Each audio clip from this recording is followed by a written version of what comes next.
Good morning, ladies and gentlemen, and welcome to the Regional Dialogue on Open Data in the Mekong countries. I'm sorry that I can't be there with you in person today, but I hope that my overview of open data in the Mekong, progress, challenges, and trends in a digitization landscape will help you to set the scene for your discussions moving forward.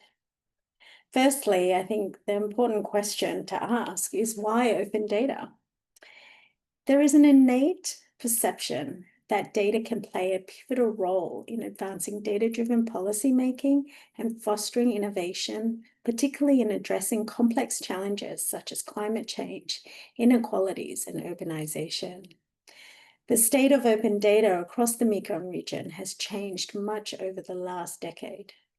Although there has been progress in some countries which are more affluent, the focus is heavily driven on supply-side interventions rather than upon demand. When the Open Development Initiative undertook the Open Data Barometer in 2022, which assesses countries' ability to transform data for good, we found that countries' overall scores on using data for the common good correlated with their level of economic development, measured by per capita income. The assessment included the Mekong countries of Cambodia, Vietnam, and Thailand. Although Laos and Myanmar weren't assessed, the trends are likely to be overall reflective of the region. We also found that data capacities, including an enabling environment and a skilled bureaucracy and citizenry, do not necessarily translate to impact. This is hampered largely by a large gap between data availability and reuse of that data. Additionally, the availability of data often didn't strictly adhere to open data standards, meaning there are often large supplies of data available in different formats and sources that are not publicly disclosed or published in open data formats. The principles of open data require an environment where democracy respects the rights to data and information and are promoted in a legislative environment that upholds freedoms of information. Over the course of the last decade, the Mekong region, as well as much of Southeast Asia, has seen a decline in civic freedoms and deterioration of democratic practices of several governments across the region. This has resulted in the following trends, which has hindered the proliferation of open data in the Mekong. I will list them now. There will be 5 hindering factors. The first is legislative environment remains underdeveloped. Although Thailand's Digital Government Act in 2019 and Vietnam's Data Law of 2024 formalized data as a public asset, both regulations have limitations and ultimately hinder public disclosure of data and information under potential national security concerns, which are undefined within these regulations. Cambodia and Laos are working towards adoption of open data regulations, yet institutional capacities and legal clarity vary widely. Myanmar remains opaque since the civil unrest commenced in 2021. Regardless of the specific data protection laws, the overall digital regulation landscape and overall protections of rights to access to information remain inadequate. Yet as the ASEAN Digital Economic Framework Agreement, DEFA, proposes to facilitate data flows with trust aiming to harmonize data governance across borders. It hopes to ensure cohesive and coherent metadata standards, open licensing models, and data privacy and security protocols. In this sense, the framework is an ambitious attempt to overcome regulatory barriers and foster digital cooperation within the ASEAN region, one that will be binding, although overcoming the absence and coherence of national policies will be challenging. The framework is set to be finalized by 2026 and has yet to be released for open public consultation, something that civil society is calling for. Secondly, data availability and quality still remain a problem.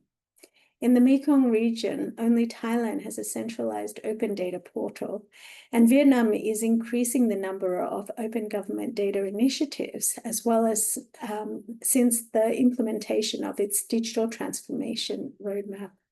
Yet the quality, quantity, and variety of data available remains deficient. For instance, climate change data is exceptionally difficult to come by, regardless of the pressing issue the region is facing in relation to extreme changes in weather patterns and other climatic changes. Civil society platforms have begun to fill this gap. However, the reach and scope of these initiatives remain small and limited by funding. Thirdly, limited data use and impact of open data projects. Due to the lack of support by governments to open data communities in providing data that is impactful, means many initiatives aren't fit for purpose and often fail to reach significant impact of use. The Global Data Barometer found that persistent problems of impunity and weak accountability mechanisms cause the lack of impact, making many open data initiatives, especially those that focused upon use cases for financial transparency and accountability, ineffective. Many initiatives face sustainability issues due to their inability to provide a service which can be profitable and self-sustaining, with an even over-reliance on donor funding. Institutional capacities is number 4, where we see an overall trend of data literacy being low. Government services and departments often hold data monopolies in silos where data technicians and analysts aren't necessarily representative or reflective of the institution's capacity. And often these technicians have the least agency to enact cultural change. The majority of the government departments still harbour resistance towards digitization due to the limited capacities to manage digital systems. Among civil society, overall digital literacy is low, mainly due to the lack of access to education and exposure to new technologies. When marginalized communities are the most vulnerable to disparities in capacities and access, the potential for open data initiatives to benefit them for the greater good is reduced. Capacity and skills development is also hindered by limited critical thinking ability to process and interpret data. Lastly, infrastructure, innovation, and sovereignty. The rise of AI and generative AI has increased discussions around computing infrastructure and a move towards cloud-first principles rooted in sovereign-based cloud systems maintaining data closer to home.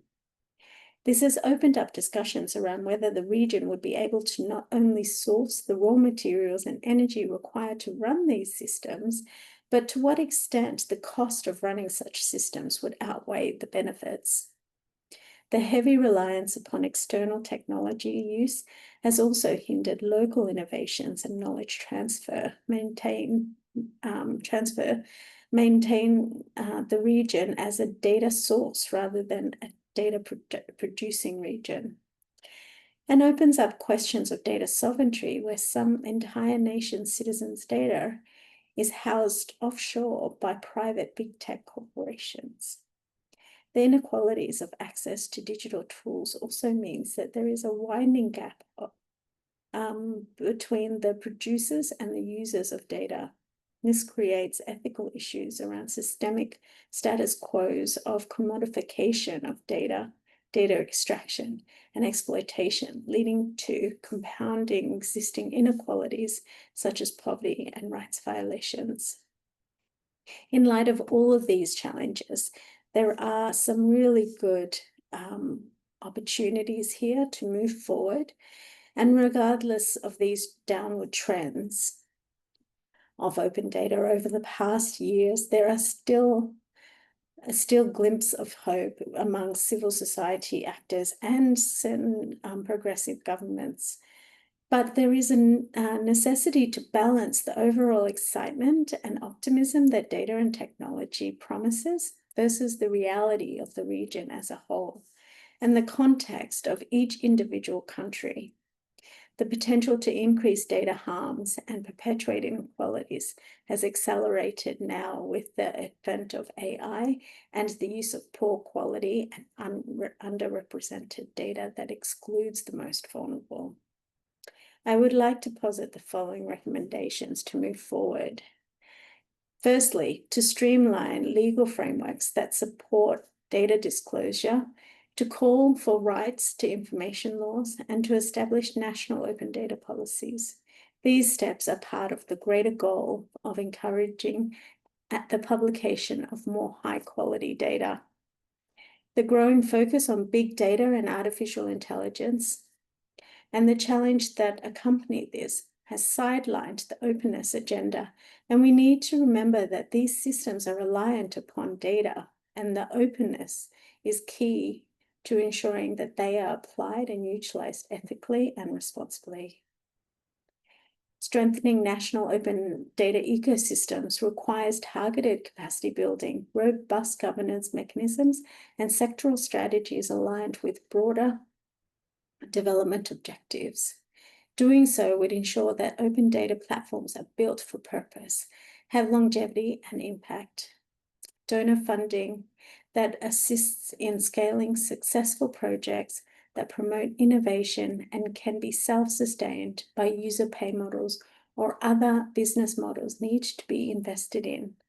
Without the injection of capital, localizing innovations and incentives to utilize data and technology, this wouldn't be possible.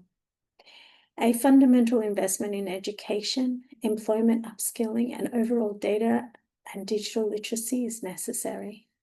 Universities, academic institutions, and research institutions should adopt as a core task the work needed to improve data literacy across different segments of the population. Civil society initiatives that promote the use of data and information in journalism, storytelling, and advocacy are essential programs that spark the demand side of data and information necessary for effective impact. A shift towards small-scale infrastructure and localized decentralized networks that counter big tech monopolies and invest in local innovations and acceleration of both data production and utility could reverse the current trends of dependence upon big tech and invest in local talent and innovations.